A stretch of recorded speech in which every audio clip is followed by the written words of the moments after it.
Hey, welcome back to No Hype Beer Reviews. Very excited for today's beer. It's actually the last day of 2018, so I was trying to pick something special. And to me, this is pretty special. Even More Jesus Bourbon Maple Syrup Barrel Aged. So it's their Even More Jesus recipe. Then they take it, and this is where I get a little confused. So this one says Imperial Stout aged in bourbon flavored maple syrup barrels. So bourbon, I don't know. I don't want to assume that it was bourbon barrels that had maple syrup in it and took the maple syrup out and put even more Jesus in. That's how I hope it is. And I know they have done beers like that. CBS from Founders is like that. But when it says aged in bourbon dash, it's hyphenated, bourbon flavored maple syrup barrels, I don't know how you get bourbon flavor besides bourbon. So I don't know. And then I was looking at Evil Twin Brewing made it at Westbrook, and right, yeah.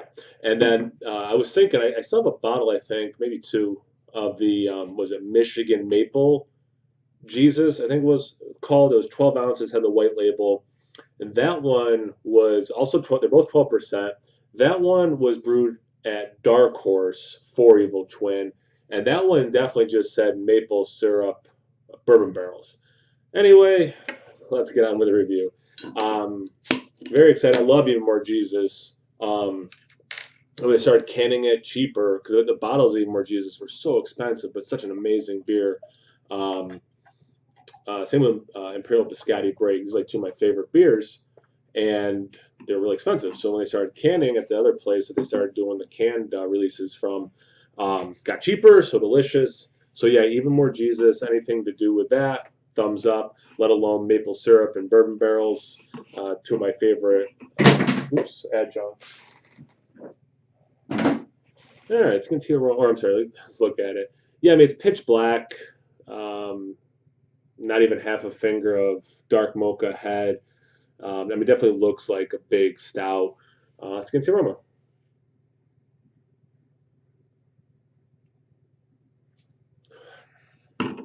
All right, so I get some maple syrup and vanilla for sure. I get some of like the spirit quality that's coming across as bourbon, not surprising. I get a strong umami flavor as well. I don't know when this was bottled. I hope it's not like some soy sauce kind of thing, but I get a little bit of that.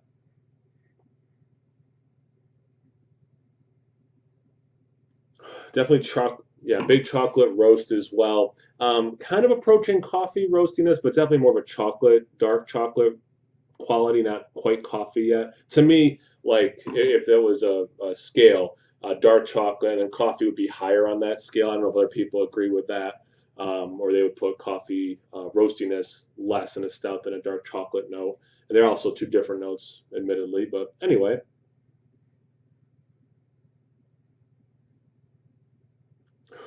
and yeah, there's some sweetness there, despite what I'm saying about things like dark chocolate. But yeah, smells good. I'm excited to get into a taste. Came out of my beer fridge at 55 degrees. That's what I'm drinking it at, if you were wondering. Anyway, cheers.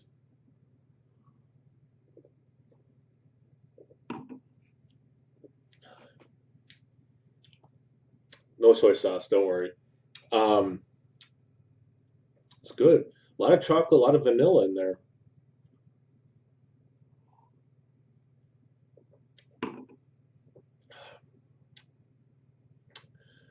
Base comes through. You have a nice, thick, dark chocolate roast. Just like I was saying in the aroma, there's a little bit of coffee there, but it really is dark chocolate. There's enough sweetness from the other things, and perhaps the base as well. You do get some sweeter chocolate, but there's definitely a nice dark chocolate note. I'm definitely getting oak. So you get the barrel itself. Not super strong, but it's definitely there. Vanilla. The maple syrup is not, it's there, but it's not. Just because I love maple syrup, I would bump it up a little bit myself for my own palate.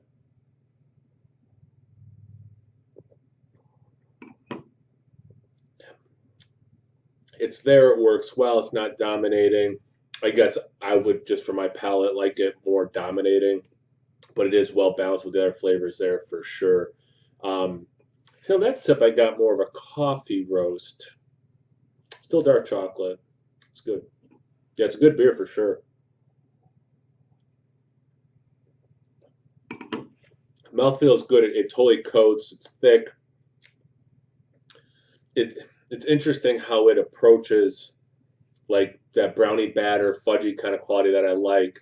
Um, it has that a little bit, but not overly done for sure. For how crazy of a beer this conceivably could be considered, um, the flavors are pretty well balanced.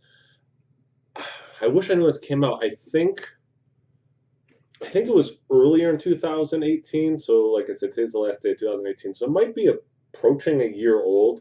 So maybe that's why it's such like a nice melded beer. Maybe there was things shooting out a little bit more um, when it was fresh. But yeah, right now, like all these things are coming together so well, and just makes for a really delicious drinking experience. Delicious drinking experience.